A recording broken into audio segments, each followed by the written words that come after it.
Et si le meilleur jeu Pokémon serait Pokémon Colosseum? Et c'est clairement pas la question que je me pose. Salut les amis de YouTube et bienvenue dans les dossiers chroniques pour une vidéo offerte aux rageux. Aujourd'hui nous allons voir des anecdotes sur le jeu Pokémon Colosseum. Alors je conçois que c'est mon avis, je trouve que c'est le meilleur jeu Pokémon tout confondu. Donc c'est très subjectif, mais n'hésitez pas à me dire le vôtre dans les commentaires et c'est parti pour des anecdotes sur ce jeu Pokémon.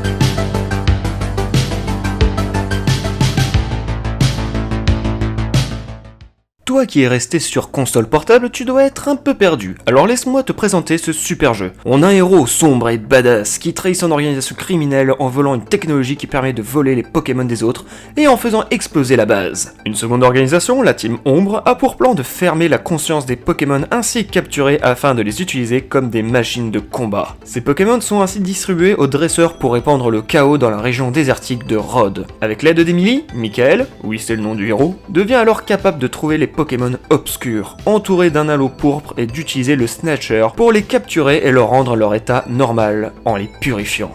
Et dire qu'il y a eu des critiques de presse gueulant sur le fait que c'était pas assez mature. Mais vous êtes sérieux, ça n'a absolument rien à voir avec un gamin de 10 ans qui va chercher des badges. Mais honnêtement ce jeu est vraiment excellent et j'ai découvert quelques petites anecdotes à vous partager. Le héros. Le nom du héros peut être choisi parmi 3 propositions, Michael, Vincent et Eric. Mais Michael est le nom par défaut. Michael est le premier dresseur à avoir 2 Pokémon de départ dans un jeu. Il est aussi le plus vieux personnage jouable de la série Pokémon, les Pokéballs.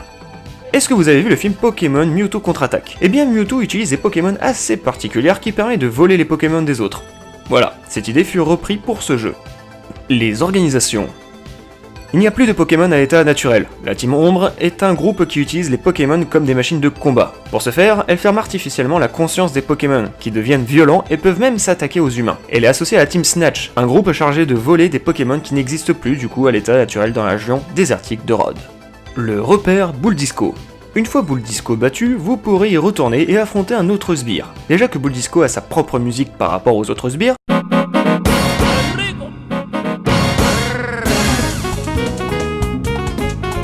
et bien là on a une version remixée. Vous affrontez Disco Bill, qui est un peu parodique, mais ça rajoute un challenge assez comique. Des starters uniques. Le joueur commence l'aventure avec Mentally et Noctali. À ce jour, ce sont les seuls Pokémon de départ ayant déjà évolué. Et Pokémon Colosseum est le seul jeu à offrir 2 Pokémon de départ d'un coup, au lieu d'un seul habituellement. Ils sont également les premiers starters de type Psy et Ténèbres. Un bug pratique. En théorie, ce bug permet de réutiliser n'importe quel Pokéball à l'infini. En pratique, il est nécessaire d'avoir 2 Pokémon en combat, et de posséder au moins 2 types de Pokéball. Il faut d'abord sélectionner une Pokéball avec le premier Pokémon du joueur, ensuite avec le second Pokémon, il suffit d'échanger la position de cette Pokéball dans le sac avec une autre, en appuyant sur le bouton Y. Après que la balle a été lancée, sa quantité dans le sac reste inchangée, comme si elle n'avait tout simplement pas été utilisée. Voilà, c'est cadeau. Critique. Pokémon Colosseum a été généralement bien reçu à la sortie, avec des scores respectifs de 73 sur 100 et 73,46% avec les agrégateurs de Metacritic et Game Ranking. Les critiques ont salué Colosseum comme le premier véritable jeu de rôle en 3D de la série Pokémon. Sacha ou Red. Il y a un vieil homme qui vit à Samarad, en compagnie de sa femme Oliphie. Il est aussi le grand-père d'Emily, la jeune fille qui suit Michael dans son périple. Considéré comme un ancien dresseur de Pokémon légendaires, Adelbert est toujours accompagné de son fidèle compagnon de toujours, Pikachu.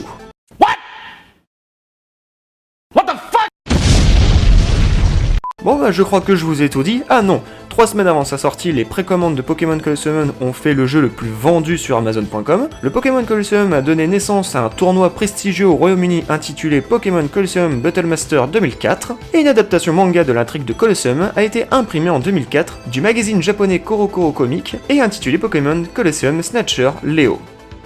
Et voilà les amis de YouTube, si ça t'a vraiment emmerdé que je dise que c'était le meilleur jeu selon moi, eh ben tu peux toujours écrire ta haine dans les commentaires, ou ton amour si t'es d'accord avec moi. N'oubliez pas le pouce en l'air, partagez la vidéo, et surtout suivez-moi aussi sur les réseaux sociaux, où j'essaie de donner des exclusivités, donc suivez-moi, Instagram, Facebook, Twitter, et puis abonnez-vous. Bah oui, abonnez-vous, je vous dis à plus tard sur la chaîne, salut les amis de YouTube.